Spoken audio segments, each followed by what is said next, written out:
Assalamualaikum warahmatullahi wabarakatuh. Waalaikumsalam warahmatullahi wabarakatuh. Selamat pagi anak-anak. Selamat pagi Bu. Sebelum pelajaran kita mulai, marilah kita membaca surat Al-Fatihah. Kita tujukan kepada Nabi Muhammad SAW, kepada para sahabat, kepada para aulia, kepada para guru-guru kita, supaya kita mendapatkan ilmu yang manfaat. Ala hadiniyah lahumul fatihah.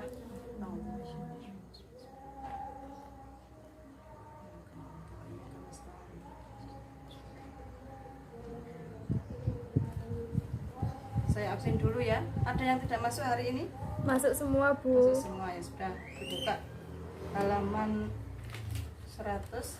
Pelajaran hari ini kita membahas tentang Asmaul Husna. Pengertian Asmaul Husna menurut Ahmad Taufik Nasution, kata asma dalam bahasa Arab berarti nama-nama, bentuk jamak dari ism. Sedangkan husna artinya adalah terbaik. Menurut istilah Asmaul Husna berarti nama-nama yang indah. Asmaul Husna yang dimiliki oleh Allah amat banyak. Namun menurut keterangan yang masyhur ada 99 macam. Dalam bab ini kita akan membahas 10 saja Asmaul Husna, yaitu Al-Aziz, Al-Basit, Al-Ghani, Ar-Ra'uf, Al-Bar, Al-Fattah, Al-Hayyu, Al-Adl, Al-Qayyum, dan Al-Latif. Al-Aziz yang maha perkasa. Allah maha perkasa atas segala makhluknya. Segala yang dikehendaki Allah pasti terlaksana. Tak satu pun makhluk yang dapat menghalanginya. Allah berfirman, yusabbihu lillahi ma fis samawati wa ma fil ardi malikil qudusil azizil hakim.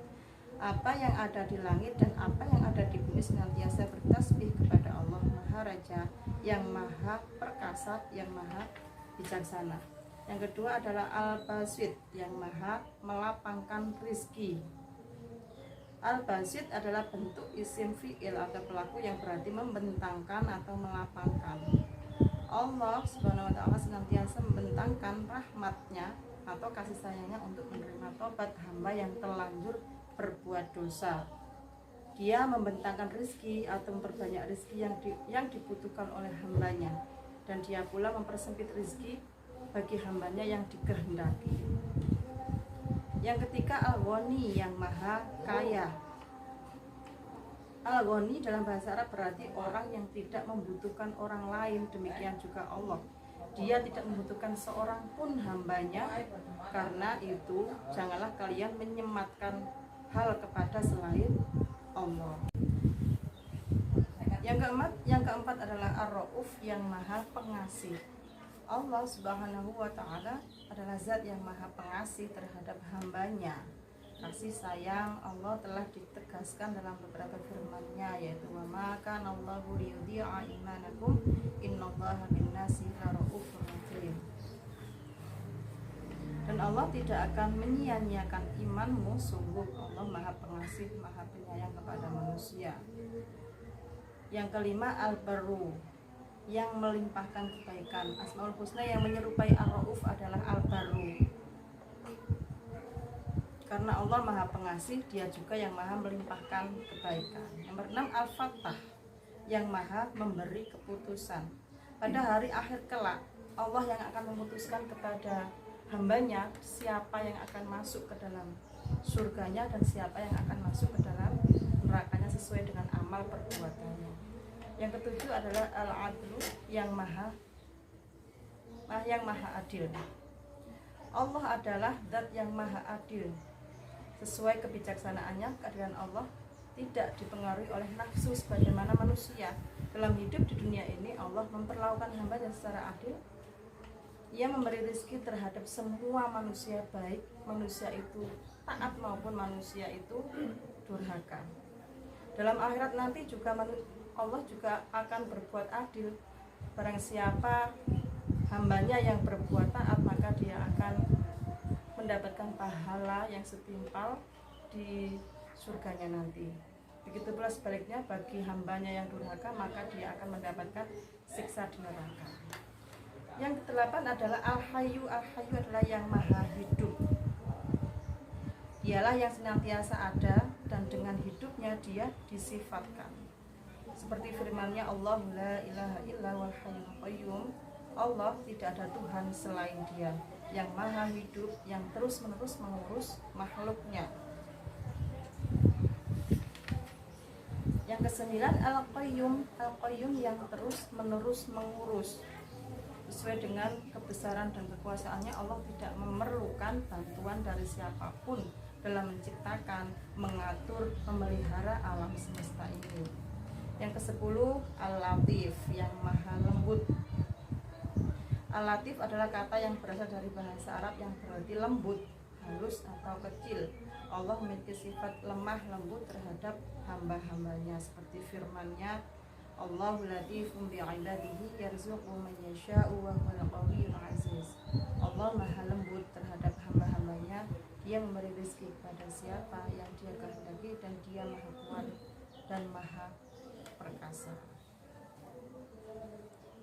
Meneladani 10 Asmaul Husna. Al-Aziz yang maha perkasa. Manusia tidak boleh pesimis, tetap harus optimis dalam menghadapi segala persoalan. Yang kedua, Al-Basit yang maha melapangkan rezeki.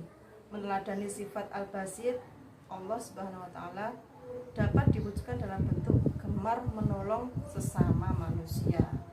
Yang ketiga, Al-Ghani yang maha kaya.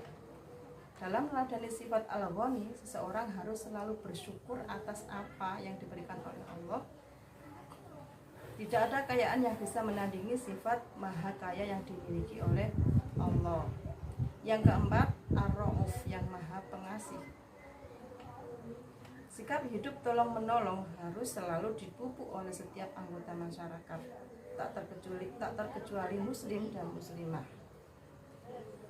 Jika belum mampu memberikan bantuan berupa barang atau uang, setidaknya menjaga diri agar tidak melukai hati orang lain. Yang kelima, Al-Bar yang melimpahkan kebaikan. Setiap manusia hendaknya menebarkan kebaikan kepada semua manusia dimanapun berada. Yang keenam adalah Al-Fattah yang maha memberi keputusan. Setiap persoalan memerlukan penyelesaian secara baik. Dalam menyelesaikan masalah pasti memerlukan keputusan. Sebagai muslim atau muslimah, putusan yang diambil tidak boleh bertentangan dengan hukum Islam. Yang ketujuh adalah Al-Adil yang maha adil. Persoalan hidup yang dihadapi manusia cukup beraneka ragam. Ada yang bersifat pribadi, ada yang menyangkut semua anggota keluarga. Dalam memutuskan suatu masalah, kita harus selalu berusaha adil. Al-Hayyu yang maha hidup. Segala sesuatu yang ada di langit dan di bumi adalah ciptaan Allah, dan segala sesuatu yang Dia ciptakan bersifat fana. Hanya Allah yang memiliki sifat yang maha hidup dan tidak akan pernah mati. Oleh sebab itu, segala sesuatu kebergantungan kita di dunia dan di akhirat hendaknya hanya kepada Allah Subhanahu wa ta'ala. 9. Al-Qayyum yang terus-menerus mengurus. Kita tidak boleh putus asa dalam menghadapi persoalan hidup. Kita harus tetap tegar dalam mencari penyelesaian masalah. Tidak boleh pesimis, harus tetap optimis. Yang terakhir adalah Al-Latif yang maha lembut. Meneladani sifat Allah Al-Latif dapat dilakukan dengan cara memberi maaf kepada sesama yang melakukan kesalahan kepada kita. Kita harus berlapang dada agar selalu bisa memaafkan orang yang melakukan kesalahan kepada kita. Baiklah anak-anak, apa ada yang perlu dipertanyakan? Tidak ada, Bu. Sudah paham semua ya? Iya. Untuk pertemuan selanjutnya saya kasih tugasnya tugas kelompok ya. Di situ ada 5 permasalahan. Nanti ketuanya yang membagi tugas satu kelompok 5 orang ya. Iya, Permasalahan Bu. itu bisa dipilih salah satu saja untuk didiskusikan di pertemuan selanjutnya. Sudah, kalau tidak ada pertanyaan, kita akhiri dengan bacaan alhamdulillah. Alhamdulillahirabbil alamin. Saya akhiri. Wassalamualaikum warahmatullahi wabarakatuh. Waalaikumsalam warahmatullahi wabarakatuh.